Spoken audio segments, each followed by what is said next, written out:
Çinlilerin bitmek bilmeyen egzersiz sevdaları. Sabah sporu yapıyor arkadaşlar Çinliler yine. Şu ayrıntılara bakın. Çilek mango karışımıymış. Pekin'in arka sokakları. Yorganlı motosikletler arkadaşlar. Burada motosiklet modası böyle.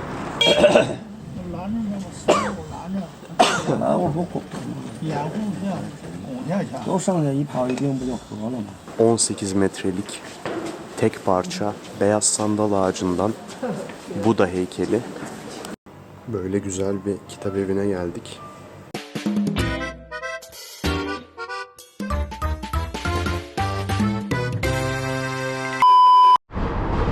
Günaydınlar, günaydınlar. Bugün yine her zamanki gibi yoğun bir programımız var. İlk önce Cennet Tapınağı'na gidiyoruz. Sonra da nihayet Sanat Müzesi'ni gezeceğiz. Eğer vaktimiz kalırsa da Hutonglara gideceğiz. Bu arada hayat burada çok erken başlıyor. Göstereyim. İnanılmaz bir motor trafiği var burada. Motor ve bisiklet çok popüler. Ben de daha rahat gidebileyim diye taksi çağırdım. Taksi gerçekten çok uygun burada bu arada. Yani yarım saat biniyorsunuz, 3 dolar 4 dolar gibi bir şey veriyorsunuz. Bunu da söylemek istedim. Yaklaşık 15 senedir yollarda olan, 30'lu yaşlarının başında olan bir gezgin olarak geriye dönüp baktığımda en büyük pişmanlıklarımdan biri YouTube'a geç girmiş olmak. Seyahatlerime devam edebilmem, gidilmeyen yerlere gidip görülmeyen şeyleri görebilmem ve bunları sizlerle paylaşabilmem için beğeni butonundan videoyu beğenmeniz, kanalıma abone olmanız ve ülke hakkında merak ettiklerinizi yorumla sormanız benim için çok önemli. Gerçekten ülke hakkında ne kadar şey biliyorsam sizlerle paylaşmak istiyorum. Cennet Tapınağı'na geldik arkadaşlar. Birazcık bilgi vereyim Cennet Tapınağı hakkında. Pekin'in güneydoğusunda burası.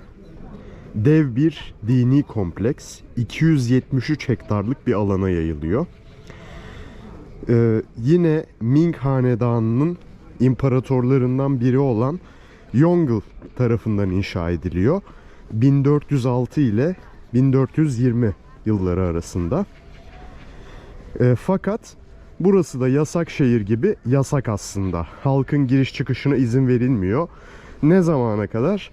1918'e kadar. 1918'den sonra halkın ziyaretine açılıyor.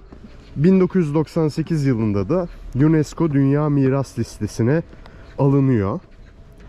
92 eski bina ile 600 odadan oluşuyor.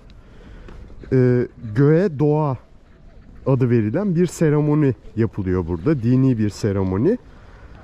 Ve Ming Hanedanlığı'nın en büyük dini ritüellerinden bir tanesi olarak kabul ediliyor bu. 12.000'den fazla esere ev sahipliği yapıyor burası. Genel olarak ritüel objeleri, işte tarihi yapısal parçalar ve Çin kültürel mirasını yansıtan birçok öge burada var ve sergileniyor. Şimdi içeri giriyoruz. Giriş yaptığımız zaman küçük altarla karşı karşıya kalıyoruz. Tabii ki bunun çok daha büyüğü tapınağın en sonunda karşımıza çıkacak. İnternete Cennet Tapınağı yazdığınız zaman karşınıza çıkan görsel bunun büyük versiyonu. Bu arada Pekin'deki birçok gezilecek yerin aksine burası epey sakin. Üstelik bugün biraz geçle geldim. Saat 9. Bu yüzden rahat rahat da gezebilirsiniz. Aslında bu tapınağı ön plana çıkaran şey büyüklüğünün yanı sıra zaten yani Çinliler bir kompleks yaptıkları zaman genelde büyük oluyor. Kullanılan renkler. Gökyüzüne dua edildiği için gök renginde işte mavi tonlarının kullanıldığı bir mimarisi var ve çok hoş gerçekten. Komplekste göreceğiniz ikinci yer direkt olarak küçük altarın sağ ve sol taraflarında Eko duvarı adı veriliyor bu duvara. Ve doğu tarafından birisi duvara karşı konuşma yaptığında, bir şeyler söylediğinde batı tarafındaki kişi bu söylenenleri net bir şekilde duyuyor. Tabii ki şu anda yalnız seyahat ettiğim için bunu test edebilecek bir durumum yok. Ama test edenler gerçekten de durumun böyle olduğunu söylüyorlar. Bu arada burası gerçekten büyük bir kompleks, söylediğim gibi. Burayı 1 saatte de gezebilirsiniz. Yani temel ögeleri ziyaret edersiniz. 2 saatlik ve 3 saatlik versiyonu da var. Bilet aldığınız zaman sesli rehberle birlikte bunlar size ulaştırılıyor. Ne kadar vaktiniz varsa o opsiyonu seçerek ona göre ayarlayabiliyorsunuz kendinizi. Evet, burası da esas altar. Zaten önündeki kalabalıktan da anlayabiliyorsunuz bunu. Küçük altara göre daha ayrıntılı, daha görkemli şekilde yapılmış, daha yüksek zaten. 3 tane çatı kullanılmış ama değişmeyen şey renkler. Yine göklere dua edildiği için mavi tonları ayrıntılı bir biçimde kullanılmış. Şimdi yavaş yavaş oraya yaklaşacağız. İçi ziyaret edilebiliyorsa içini görmeye çalışacağız. Gerçekten görkemli bir yapı. Yavaş yavaş yaklaştık. Şimdi yakından görme fırsatı yakalıyoruz. Bakalım neler göreceğiz. Tabii çok fazla insan olduğu için burada istediğiniz fotoğrafı çekmek çok mümkün olmayabilir. Ama gördüğünüz zaman gerçekten size etkileyeceğine eminim. İçerisi de böyle görünüyor. Bilmiyorum kamerayla ne kadar görünüyordur ama içeride tahtlar var. Yine tabletler var. Ayinlerde kullanılan işlemeler, kabartmalar olağanüstü. Çinlilerin bitmek bilmeyen egzersiz sevdaları. Sabah sporu yapıyor arkadaşlar Çinliler yine. Her yerde, özellikle yaşlıları sabah sporu yaparken görebilirsiniz. Bazen bunu kung fu ile yapıyorlar. Bazen klasik egzersizlerle. Bu da böyle renkli görüntüler oluşturuyor. Arkadaşlar, bulduğum dondurmaya bakar mısınız? Bunun çeşitli versiyonları var. İşte Jinshan Park'ta aradım taradım bulamadım. Daha önceden görmüştüm çünkü. Bu Cennet Tapınağı'na özel yapılmış.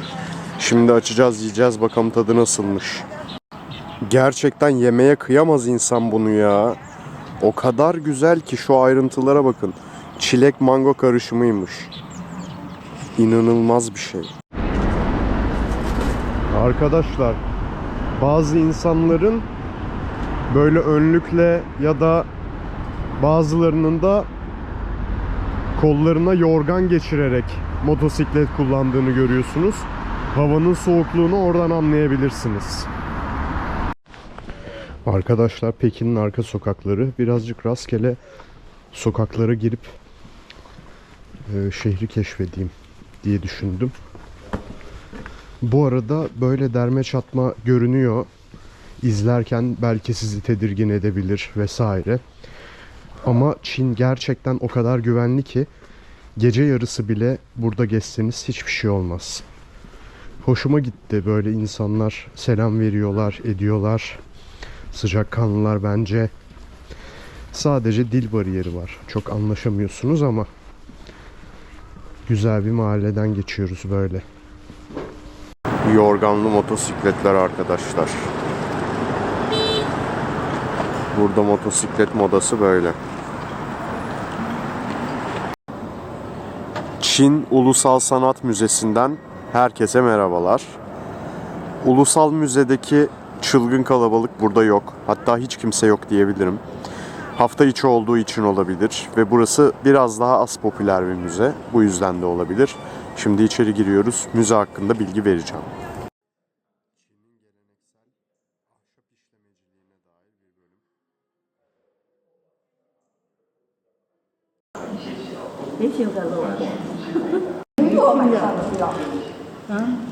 Bu eserler 2000'li yılların başlarında yapılmış, 21. yüzyıla ait.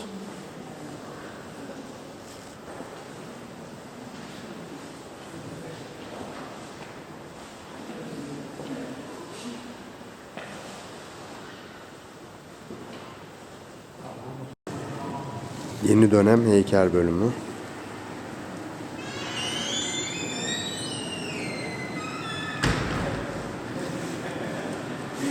Bunlar da yine 21. yüzyıl heykel çalışmaları. Burada en çok beğendiğim eser 2024 yılında yapılan bu heykel oldu. Arkadaşlar, Lama Tapınağı'na geldik. Pekin'in kuzeyindeki. Çünkü sanat müzesi gerçekten beni hayal kırıklığına uğrattı. Sadece modern sanat eserleri vardı. Bense daha çok klasik sanata meraklıyım. Öyle olunca 45 dakika sürdü müzeyi tamamlamam. Dedim ki madem vaktimiz var, uçağım 21.50'de, Harbin'e gidiyorum. Madem vakit var, herkesin bu kadar övdüğü, Pekin'in en iyi korunmuş, işte en büyük Budist tapınaklarından, Tibet Budist Tapınağı bu arada. Tibet Budist tapınaklarından biri olan Lama Tapınağı'na gelelim. Burası hakkında biraz bilgi vereceğim. Önce birazcık yakınlaşalım. Çin'de genel olarak müzelerin ücretsiz şekilde ziyaret edilebildiklerini söylemiştim. Lama Tapınağı bunun istisnalarından biri. Bakın burada dua eden bir kişi. İleride dua eden daha fazla insan var. Ne diyordum? Buraya bilet almak gerekiyor. Bunun için para ödemeniz gerekiyor. Yaklaşık olarak 3 euro. Yani sanırım parayla girdiğim ilk müze, ibadet yeri burası olacak. Girişte yine 2 aslan var. Qing ve Ming hanedanlığının eseri olan bütün binalarda, onların girişinde bu 2 aslanı görüyorsunuz. Biri dişi, biri erkek. Zaten bunlardan bahsetmiştik. Erkek olan iktidarı ve gücü temsil ederken dişi olan doğurganlığı ve verimliliği temsil ediyor. Buradan itibaren ibadetlerine başlıyorlar insanlar. Burası bir Tibet Budist Tapınağı. Soracaksınız neden aslan var o zaman, imparatorlukla ne alakası var diye. Burası aslında ilk önce imparatorluk sarayı olarak inşa ediliyor. Qing hanedanından Prens Yong'un sarayı olarak inşa ediliyor. Fakat sonra Yongzheng İmparatoru'nun sarayı oluyor. 1744'te de burası Budist tapınağına dönüştürülüyor. O tarihten beri Tibet Budizminin önemli bir merkezi oluyor Çin'de. Burası zaten Han Çinlileri, Tibetliler ve Moğollar için kutsal kabul ediliyor. Aktif olarak keşişler yaşıyor burada hala. Ve Tibet Budizminin en büyük tapınağı bütün Çin'de. Sadece Pekin'de değil. Buraya insanlar özellikle sağlık, başarı ve huzur dilemek için geliyorlar. Burası 5 ana avludan oluşuyor. Gayet büyük. Ve burada devasa bir Buda heykeli var. 18 metre yüksekliğinde. Onu da göreceğiz. Tek parça beyaz sandal ağacından oyulmuş. Guinness Rekorlar kitabına girmiş bu sebeple de. Burada da yine insanları dua ederken görebilirsiniz. Tapınağın girişi. İlk salonu burası. Heykelin önüne konulan adakları görüyorsunuz. Meyveler, şekerler.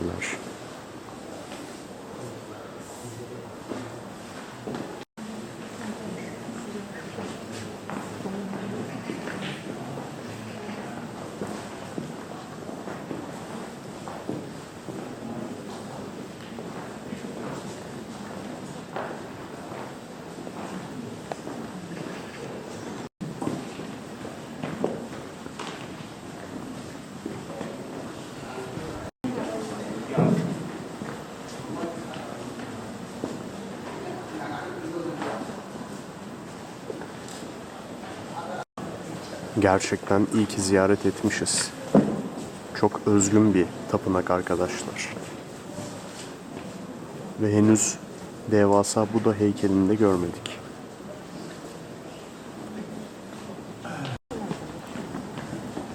Gerçekten büyük bir kompleks arkadaşlar. Gez gez bitmiyor.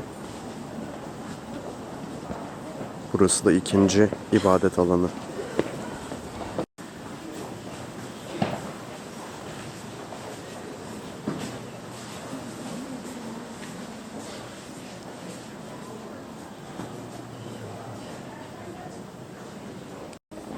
Arkadaşlar burada hala aktif olarak keşişlerin kaldığını söylemiştik. Bu da onların okuma ve çalışma alanı.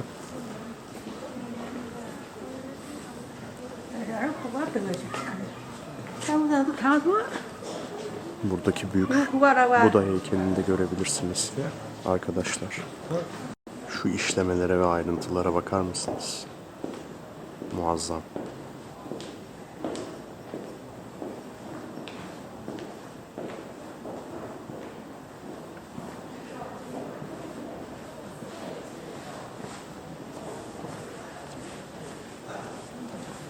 Nihayet tapınağa girdiğimiz andan itibaren bahsettiğimiz 18 metrelik tek parça beyaz sandal ağacından Buda heykeli. Bu özelliğiyle Guinness Rekorlar kitabında. Gerçekten çok görkemli görünüyor. Ayrıntıları da çok güzel düşünülmüş. Arkadaşlar, Lama Tapınağı ziyaretimizin yavaş yavaş sonuna geliyoruz. Mutlaka burayı görün. Yani ben Pekin ziyaretim esnasında çok fazla Budist tapınağı gördüm, buraya gerek yok demeyin. Bu bir defa bir Tibet Budizmi tapınağı. Bu yüzden diğerlerinden farklı. Ayrıca içindeki işlemeleri ve devasa Buda heykelini de gördünüz. Kesinlikle tavsiye ediyorum. Hutong'a yine geldik arkadaşlar. Bu sefer farklı bir Hutong'dayız. Gündüz gözüyle de görmek istiyordum. Pekin'deki son günümde bu mümkün oldu. Ne demekti Hutong? Biraz bundan bahsedelim. Özellikle Pekin'de görülen geleneksel dar sokaklar ve bu sokakların çevresindeki avlulu evleri ifade ediyor bu kelime. Moğolcadan geliyor. Hoton ya da koton Moğolca aslı. Yerleşim, kamp, su kuyusu çevresinde oluşan mahalle anlamına geliyor. İşte 13. 14. yüzyılda Pekin'i Moğollar yönetiyordu. Bu yüzden de bu kelime Moğolcadan geliyor. Yuan Hanedanı zamanına rast geliyor bu dönemde. O dönemde de Pekin'de yerleşimler genellikle su kuyuları etrafında kuruluyor. Bu yüzden de onların çevresinde şekilleniyor yaşamda.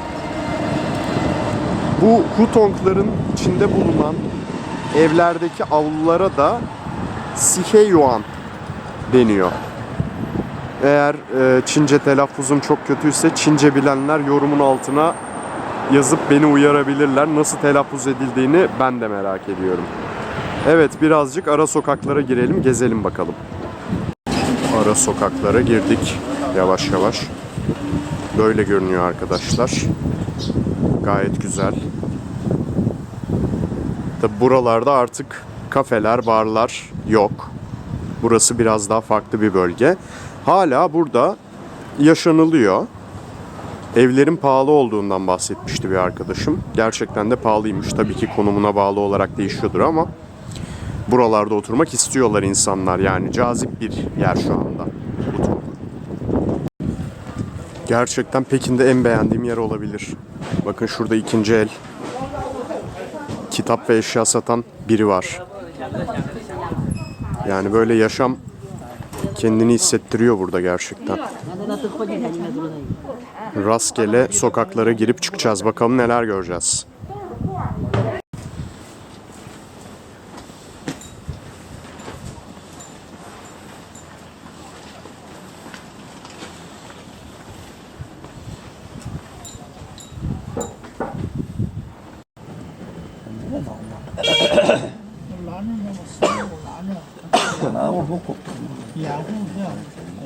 楼上的一跑一定不就合了吗？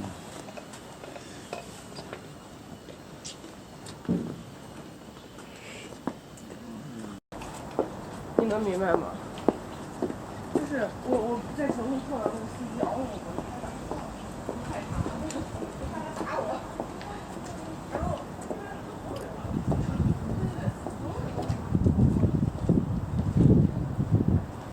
Hutongların daha işlek bölgelerine geldiğimiz zaman 3. nesil kahveciler, güzel restoranlar karşınıza çıkıyor.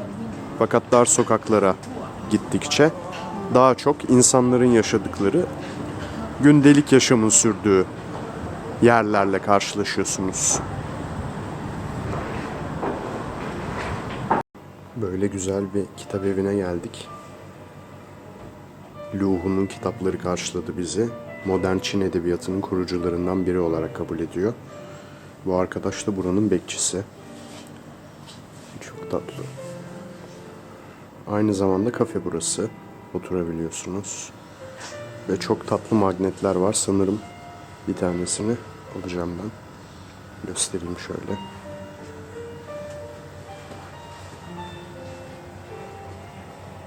Hutongları konu alan çift dilli kitaplar burada çok fazla.